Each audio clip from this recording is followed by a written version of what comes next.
can't is not part of your vocabulary. If you just put your mind to it, you can do it. And you believe that? Yeah. That's the crazy thing is if you're never given limits, then you think, I can do anything. And if she could do anything, she wanted it to be this, what she saw her hero, Dominique Moceanu, doing on TV. There was just one problem. Jennifer was born without legs, a devastating birth defect that had led her natural parents to abandon her the day she was born.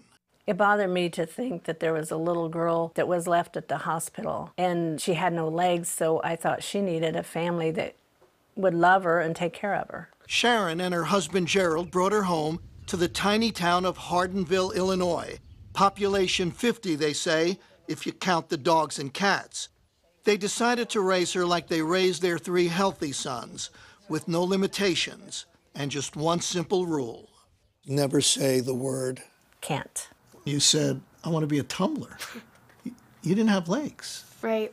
You kind of need those, most people think, to tumble. Well, think again. The girl who wasn't allowed to say can't was on her way to becoming a genuine gymnastics champion.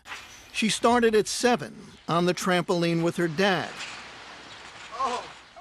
And after a few falls, she got the hang of it.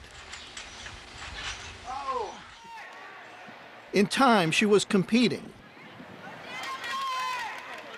And soon after that, she was dominating. And by high school, Jennifer Bricker, are you ready for this, was the tumbling champion of the state of Illinois. Soon, Jennifer was pursuing other sports too. Even one you'd figure she had absolutely no chance to play well, until it turned out she could steal the ball, even grab a few rebounds. And she could make baskets, too. She didn't consider herself handicapped. She was talking to some friends one time, and one of them said something about her being handicapped. She said, well, I'm not handicapped. And they said, well, you have to use a wheelchair. And she said, just to keep them getting dirty. One day at age 16, out of curiosity, Jennifer asked her mother a question. Hey, is there anything that you, know about my adoption or biological family that you didn't tell me? I said, okay, but you got to sit down. And she said, Mom, I'm always sitting. And she said, maybe you should sit down. I said, okay, let me sit down.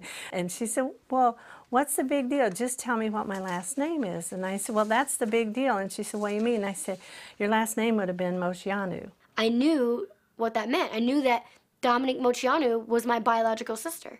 When she finally tracked Dominique down, Jennifer wrote her a letter.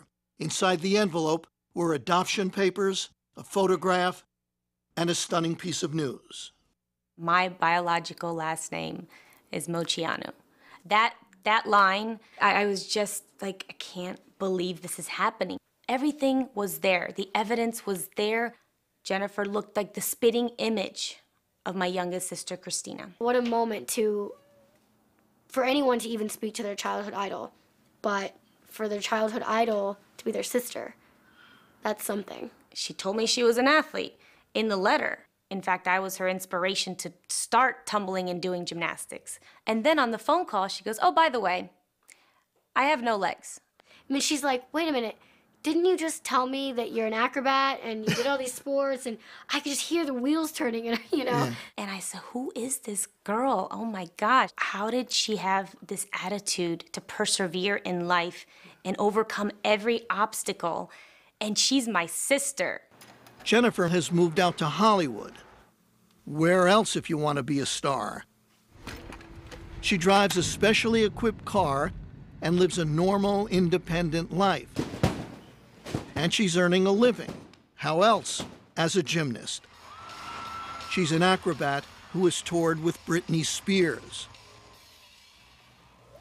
And now she's training for a classical performance at New York's Lincoln Center. We got to go to Ohio and got to watch her perform. The audience just went crazy. They stood up and they were whistling and screaming and clapping and all this, and I was blubbering. I was sobbing because it was so beautiful, and it's like, oh my goodness, that's my baby. The baby who was taught early on never to say the word can't.